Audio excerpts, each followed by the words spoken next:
Good evening, everybody.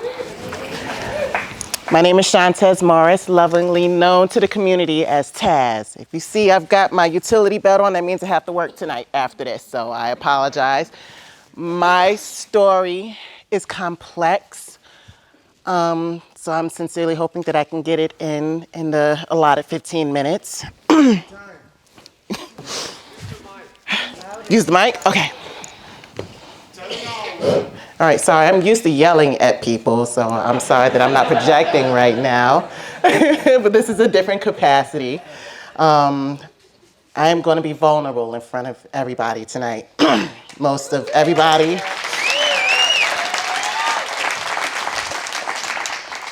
everybody here knows me in the security capacity, kicking drunk folks out of establishments, hugging people, dancing on the dance floor. This is a total different Taz that you have up here on the stage right now.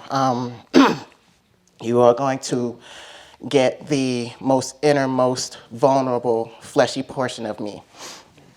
Welcome your vulnerability. Don't make me cry right now. I'm trying to save that for later. My story starts with love. I grew up in a single-parent household. I am the oldest of 10 grandchildren. My mother had 2 of us. I'm the oldest. My brother is 3 years behind. I was bullied in school for just being me, for being the tallest girl in kindergarten, having the thickest glasses of all, having the high water pants because mom couldn't afford to keep up with the latest trends. She never found that out until I was probably in my late 20s. I wasn't going to put that burden on her. To help her was my grandmother, my grandfather. They nurtured the most creative portion of my life. When I found interest in typing, they bought me a typewriter. When I found interest in music, they bought me a Casio keyboard. When I found my love for art, my grandmother invested in an art class. The very first art class that I had taken outside of high school was done at the Skylight Gallery at Restoration Plaza in Brooklyn. Yes, I'm from Brooklyn. I ran quite far.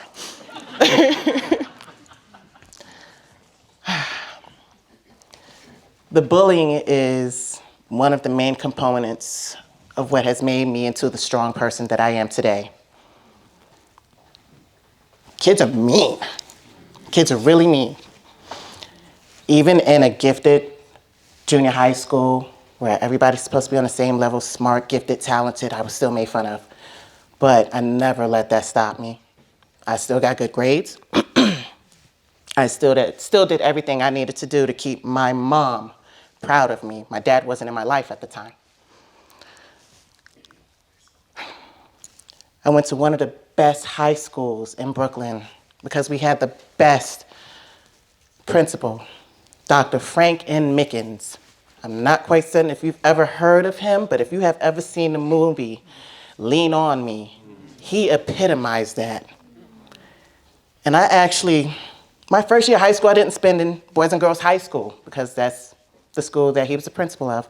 I was kind of afraid of it at that particular time because I'd heard so many horror stories about how the school was bad, how drug dealers were let in and such. But the year that I went in, my grandmother begged Dr. Frank Mickens to let me in, even though the school was over capacity.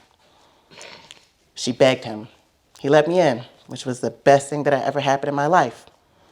Because the way he nurtured his kids towards success is something that you would never, ever see in any other Brooklyn school. We dressed for success. He cultivated our goals.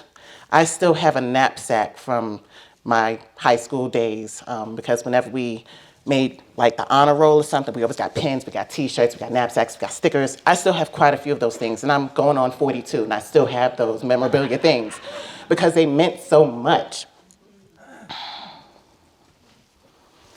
I graduated from Boys and Girls High School in 1996. And I didn't realize that the class that I graduated with was the most closely knit to this day. I still have a lot of my 1996 high school classmates as friends on Facebook. Whereas other people will graduate from high school and be like, oh, I don't remember him, or, it was a different ball game with us. Mickens took great pride in his kids.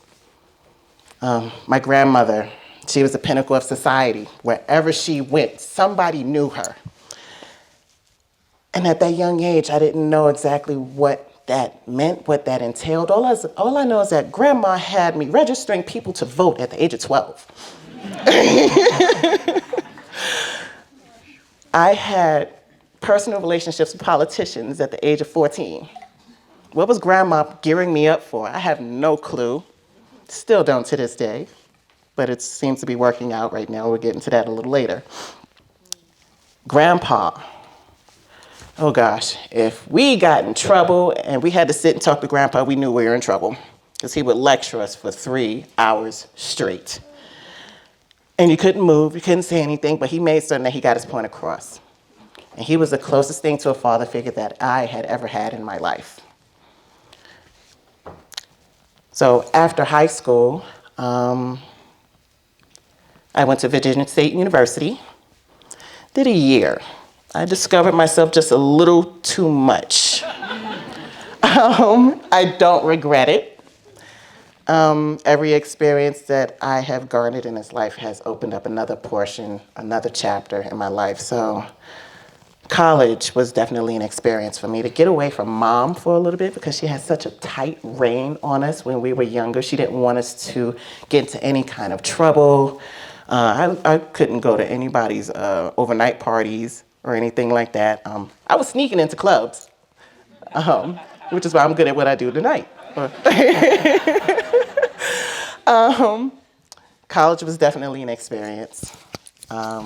After college, I did not graduate because, like I said, I was partying just a little too much, discovering myself just a little too much. I ended up joining the workforce, and somehow, some way, corrections became my career path. October 2001, a month after 9/11, is when I started my corrections career in New York.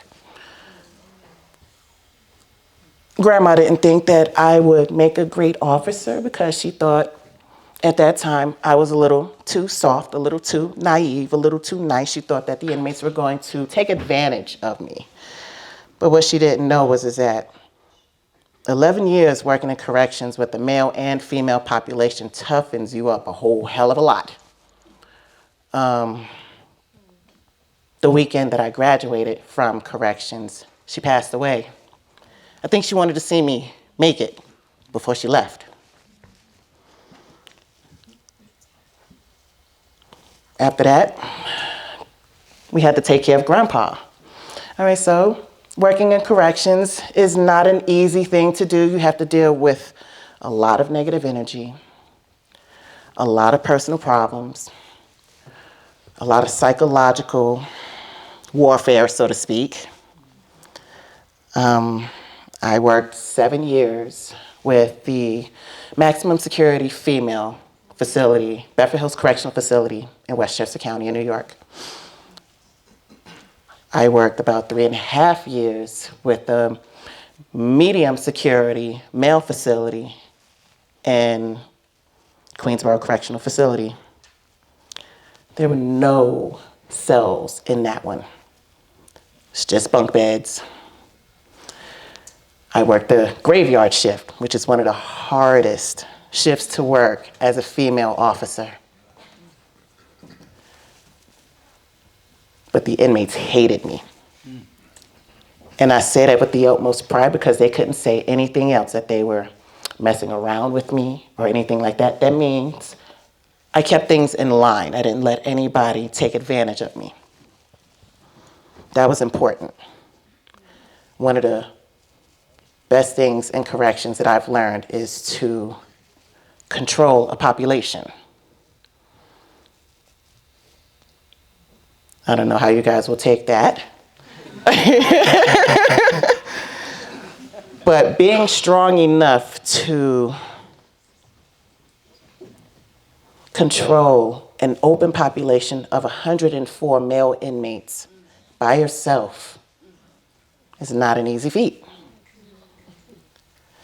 All right, so I did 11 years in corrections. Coupled with that, I had also worked armed security for retail stores, mainly AutoZone stores in Brooklyn, New York. Trust me, they needed the armed security. I had earned a reputation with all the Brooklyn AutoZones, a great one. I had worked with them for, I want to say, maybe 6 years. But I gained a reputation of whenever I pulled my car into a parking lot at an AutoZone store, all of the rogue mechanics scattered. And I was working the post armed. I've never had to pull my weapon on anybody. Only thing was that I ever asked them, you respect my hustle, I will respect yours. And when folks got out of line, I went to action, getting them situated with the most love and respect that I could muster when I'm being cursed at and demeaned because I am a female in a male-populated corrections, security, male-populated, male-dominated career choice. I had to stand out. I had no choice but to. That's something that I learned within myself, loving myself. You have to stand out no matter what it is you do. Stand out and excel. And I did. Unfortunately, it was really taxing on me, working the graveyard shift for corrections, 11 at night to 7 in the morning, and then working armed security for AutoZone stores from 9 a.m. to 9 p.m., and have to turn around and make lineup at 10:45 for corrections. I did that for a good few years. And the reason why is because I loved my family so much that I moved us out of the hood in Brooklyn, where we grew up, drug-infested streets, crack vials on the ground, pissy staircases. Everything that you hear Biggie talking about in his songs is what I've witnessed in my life. When I got the opportunity to buy a house for us, to get us out of that, I did. In Brooklyn, my mom, myself, my brother. Things took a little turn in, 2006, when there was a massive recession, so to speak. Jobs were lost. Mom and brother suffered. I ended up having to foot everything. So that's why I was working so hard. I did that for years, to the point where my coworkers were saying, yo, Mo, because in corrections, they refer to officers by last name. My last name is Morris. Everybody loved me referred to me as Mo. Yo, Mo, you're gonna kill yourself. I thought about that long and hard. Now, the house that was purchased, my grandfather lovingly helped with. He helped me put the down payment on the house. He was later diagnosed with lung cancer. I had to give up one of my jobs to make certain that he would get to his chemo treatments. We'd still go to juniors afterwards. Maitre D' would have our seat ready for us. We went so much. We were a staple at juniors. He was my movie buddy, my car show buddy.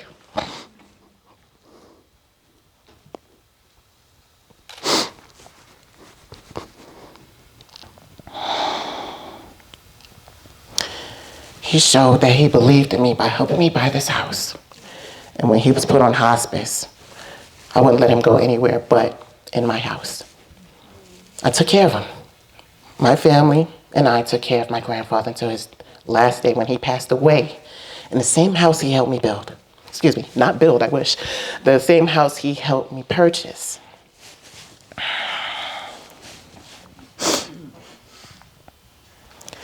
His grown children didn't even do that. But I did.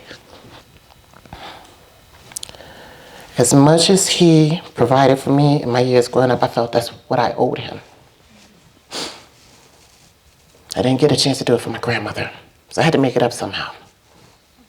The last thing he said to me before he passed away said, I'm proud of you.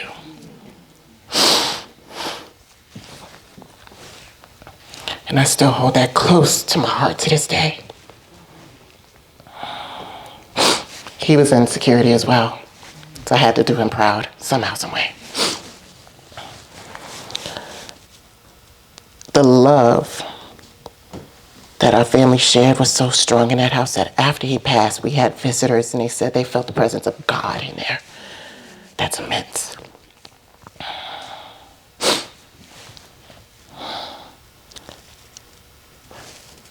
After his passing, he passed in 2009. It felt like my urge to be a correction officer was waning. I wasn't being nurtured. I wasn't being fed spiritually because it was just a job. Granted, it was great money. Didn't see it because it all went to the bills. But I couldn't see myself doing that for 25 years. So after 11, I'm vested. I get half a pension when I get of age, so I get a little something. In 2013, I decided to voluntarily retire from corrections. People thought I was crazy. The benefits were great. Money was good. It was just that it wasn't feeding me the way I thought it was. I wasn't able to use my creativity. I didn't think I made a difference in that because the administration really didn't appease to the correction officers. So, without ever having visited Atlanta, Georgia, I moved to Atlanta, Georgia. Got a beautiful apartment, something that I manifested for myself. Before I left New York, I manifested an '03 Infiniti G35, something that I wanted for the longest. I got it. Good deal, too.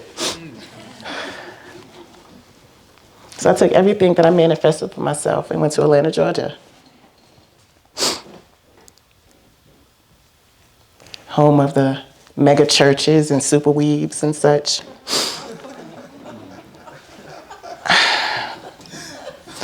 I thought that it would resonate with me because I was surrounded by people who looked like me. I was taken advantage by those same people who looked like me. Lost everything. Lost my beautiful 2-bedroom apartment with balcony and white carpet. Oh, I loved that apartment. Totaled my Infiniti in a freak accident. I ended up staying with a friend who had just moved to Atlanta, Georgia. I stayed with her for about 3 months. I was working security out there as well. Things didn't seem to be going well with that either. Life has a way of showing you what your path is. Life has a way of surrounding you with certain energies to let you know you either go this way or you go that way. I had to learn that the hard way. Whereas anybody else would probably have gone nuts after losing everything, I took everything in stride with a smile. As a matter of fact, the night that I totaled my favorite car, oh my God, I missed that Infiniti. Oh my God, that thing purred like a kitten. The same night that I totaled my Infiniti, I was presented with a weird sign. Aside from the Infiniti being my favorite car, my ultimate favorite car back in those days was the big body Hummer, the H2. Oh my God. I had the chance to drive one. That thing is powerful. So, the night that I totaled my Infiniti, I was working clear across town, maybe about an hour away from home, working a security post. This car just came out of nowhere, driving in the dark, in the rain, with no headlights on, swiped my whole front end off. My boss came to get me. On the way back, we were so stressed. He was smoking a J in the car, yes. I smoked. My other favorite car was riding alongside us. It was a big, like bluish gray Hummer. Somehow it ended up in front of us. I don't know if this was a cab service or what, but the number on the back said 666. I laughed. It's like, all right, I got you. Game on. I found that to be a challenge, despite everything I had just gone through.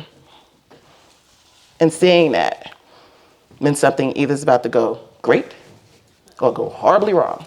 So I kept it moving. I didn't know anything about New Mexico before I moved here. Not a damn thing. I mean, granted, I've probably seen, parts of New Mexico in like Wile E. Coyote cartoons or something like that. But a longtime friend of mine had been trying to coax me out here since my correction officer days in New York, and I always laughed at him. What the hell is out in New Mexico? A tumbleweed's real? Am I gonna get bitten by a Gila monster? I mean, what the hell is out here? I want you to come out here and be my desert queen. Yeah, I laughed at him hard. So after my debacle in Atlanta, Georgia, I sold all my crap on Craigslist. Everything that I had left, I sold on Craigslist. Funny thing about doing that was, there's a lot of scammers in Atlanta, Georgia.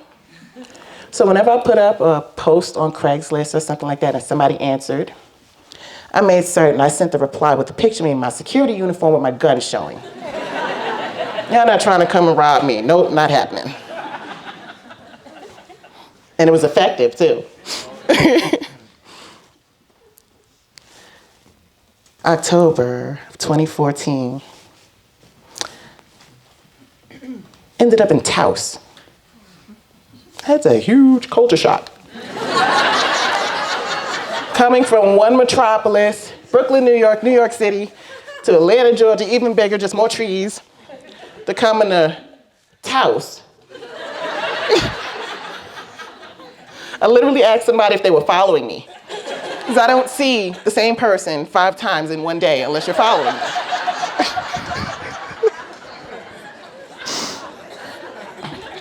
That was definitely an experience.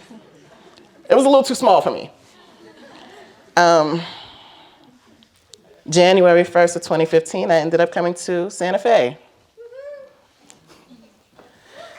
Mind you, when I came out here, I had no plan. I had no job. I had no place to live. I was couch surfing. I was just going with the flow.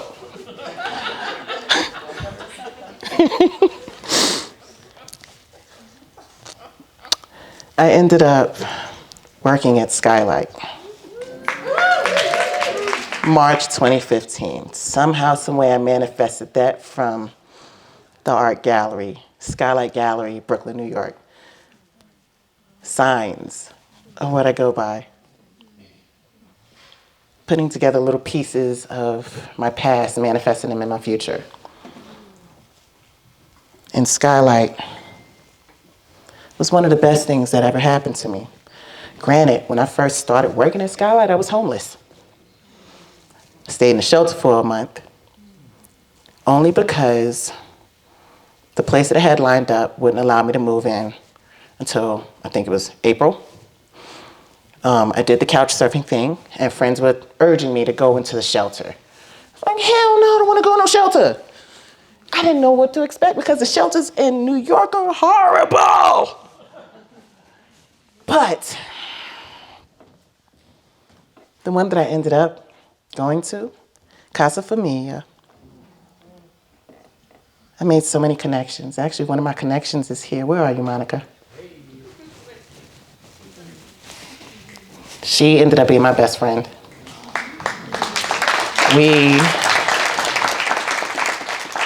We got through a tumultuous time together. I had never been homeless, guys. And you learn to appreciate a whole lot when everything is taken from you. It humbled me, made me see things from the other side of the glass. And if I had to do it again, I'd probably do it just like that. Because of the connections that I've made, all the loving people that I've encountered, and my time of need really helped get me through. Now, like I said, Skylight was one of the best things that ever happened to me. Granted, it's gone now, but I was able to grow. They allowed me to grow. A lot of things that I didn't think that I was capable of doing, it's like, no, go ahead, do this. No, go ahead, do that. I'm certain there are some people that probably were not happy with the moves that were being made. I started out as just security personnel, ended up being floor manager and security supervisor. Until December 2017, when it closed. And at that time, I was enrolled in the Leadership Santa Fe program. And I had just hosted a session utilizing Skylight. I just wanted to show people what it was that I could do. Curated my first art shows there. I didn't know how my art was gonna be embraced here because if you look around, like you said, there's not many of us out here.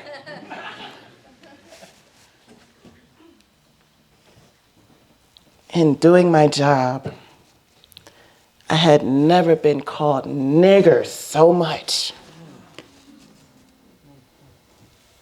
till I got here.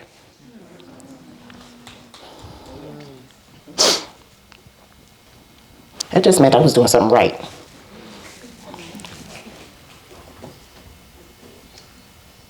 Just seeing another person of color brings me joy. Being able to walk these streets with my head held high while others look down at the floor when they see me. I'm sorry, I'm here. I'm here to stay. I'm not going anywhere.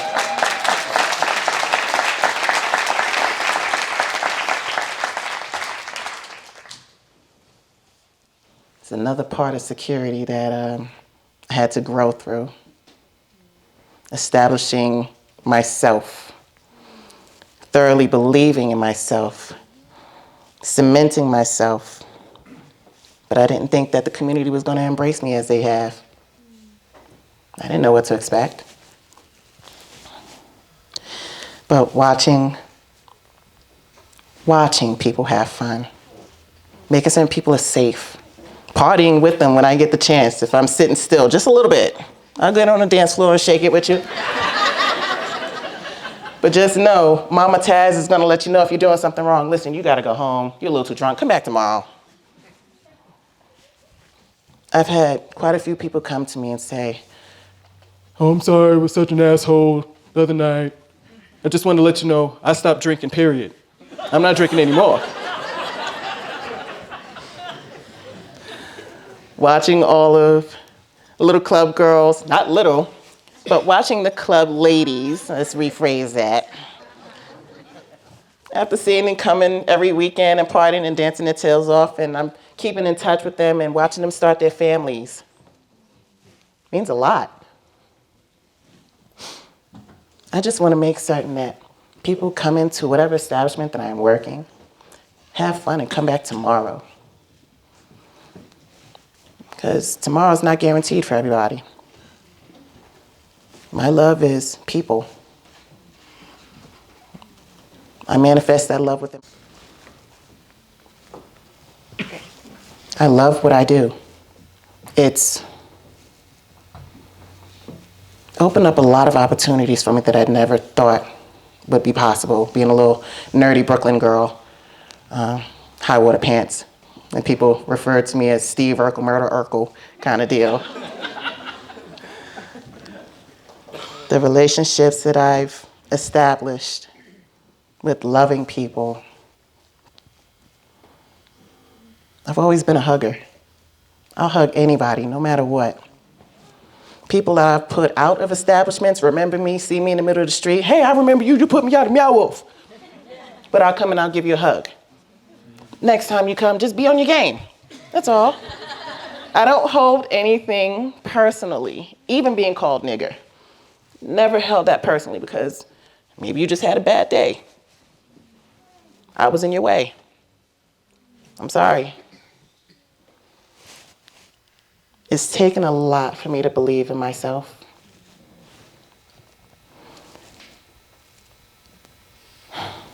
It's taken a lot for me to be as open as I am with everybody tonight.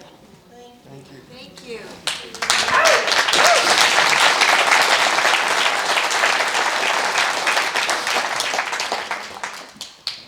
But I know my grandmother and my grandfather are watching.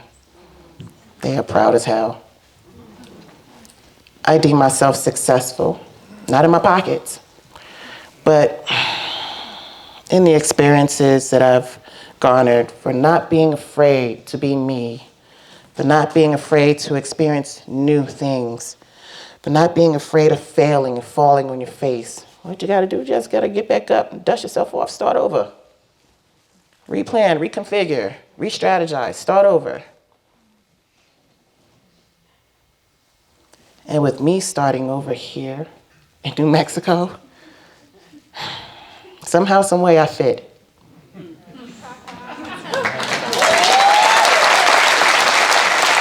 Thank you.